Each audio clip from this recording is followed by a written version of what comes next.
everybody. So I am so excited today because I'm here joined by a wonderful, phenomenal producer, Mr. Drew Jcksn. And just in case some of you didn't know, Drew Jcksn produced my latest single, He Still Sees Me, and four other songs that we're going to be releasing on a new EP next year. So again, I'm so excited to introduce to you Mr. Drew Jcksn. Hey, Drew, how you doing? Hey, how are you? How are you guys?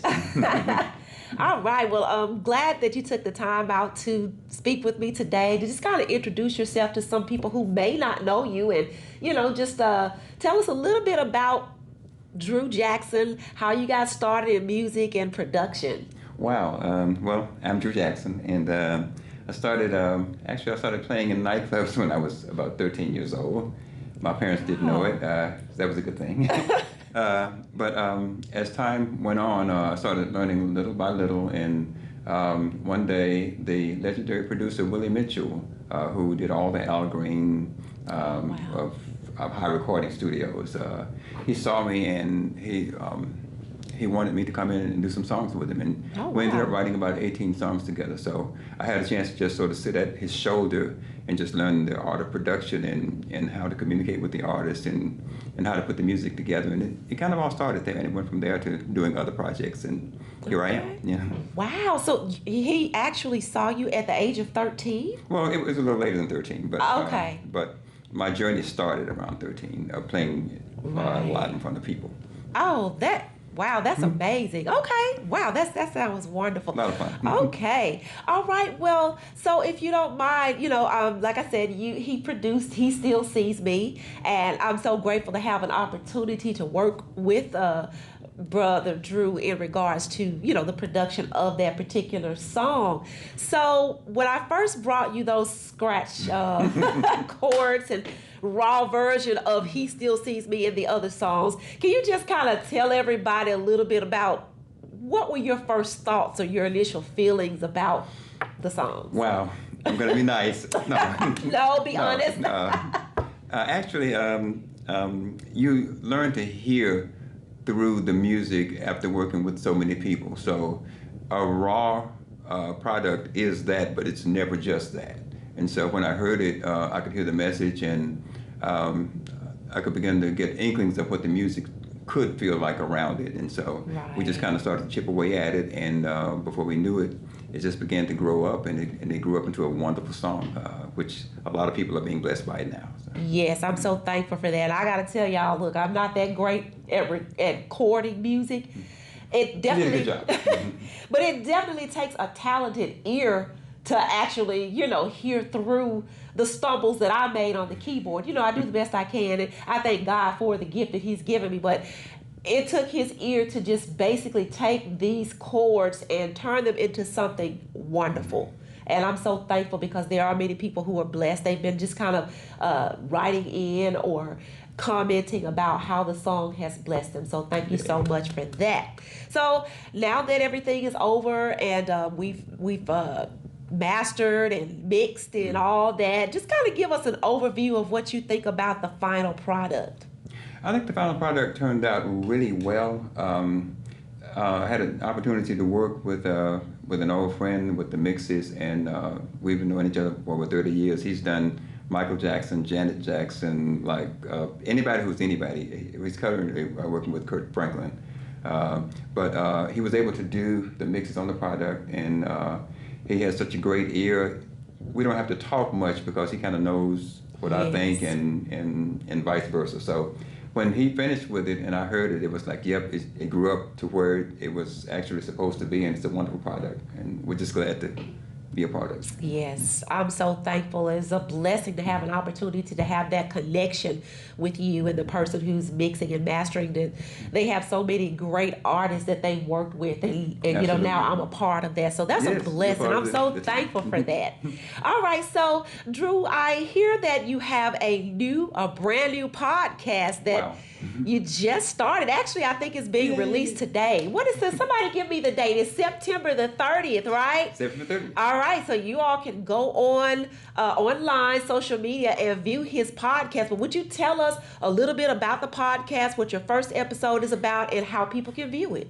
The first episode, well, it's called Better Life with Drew Jcksn, and basically it helps, if you will, about how we can get through life and face the challenges of life and come out on the other side still smelling like a rose, you know. And this first episode was uniquely geared toward artists. It's called Unlocking the Artist Within, and it deals with a lot of things that we as artists deal with: writers, singers, producers, dancers, fine arts.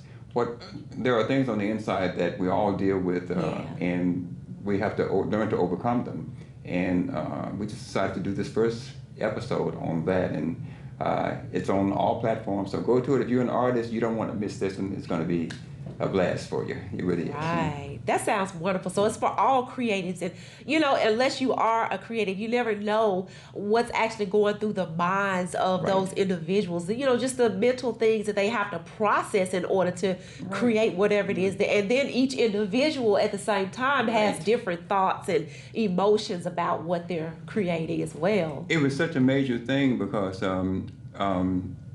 through this journey, I found myself dealing with a lot of emotions. You know, like there are so many people in this genre, and there's a temptation for jealousy or envy, or when you see someone else's career taking off and yours seems to be standing still. We have to really process those things, and some of us deal with it well, some of us don't. And I just kind of wanted to interject some wisdom. So that we can all take this journey together and not just compete with one another, but learn to support one another and see the strengths in others, and then in turn recognize our own strengths. So in a nutshell, that's what it is. Exactly. And we can really just kind of all work together to help one another to grow. There's no need for competitiveness or anything like that, you know, especially. Each gift is different. Yeah. And we all bring something different to the table, and all that's in the podcast. So go listen to it. Yeah, we don't want to get too deep into it. You all need to just go and check it out for yourselves, because it's great. Okay, awesome. So before we go, I just want to ask if there are any final words that you would like to address to the artists out there or other creatives, or maybe just individuals who love music and love the arts. If there's any encouraging words that you'd like to share. Yes, what comes to mind right now is stay the course. Stay the course, because sometimes you might be on this road a while, and the temptation to quit or to give up sometimes can come every day depending on the magnitude of the challenge. Yeah. But if you stay the course, sometimes it could be like you're right next door to the breakthrough. And so don't tear down. Keep working on your craft. Love what you do, and when you do it for other people and in front of them, and we are kind of talking about this in the podcast, is kind of get away from the mindset of performing and just get more into the paradigm of giving. And that's what I want. Like, learn to give. Use your gift to give and to be a blessing to others, and you'll get it back in many ways. Wow, that was wonderful. You know, that's a key word that you said. The gift is forgiving. It's forgiving. So that's awesome. Right, not just performing. You know, exactly. Even though like those things are involved in it, but if we concentrate on giving, then it makes all the difference in the world. It does. That was wonderful. Thank you so much. I really appreciate you just giving me the opportunity to talk to you, and hopefully you all have gotten to know him a little bit better. So thank you so much. And you all have a blessed and wonderful day. Bye.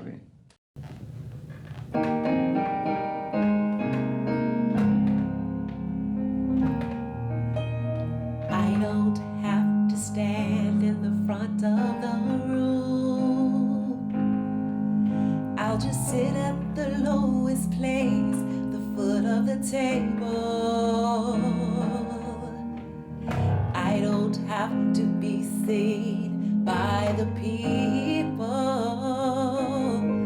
I know that even in a crowded room, God is able to hear my praise, to see my worship, to love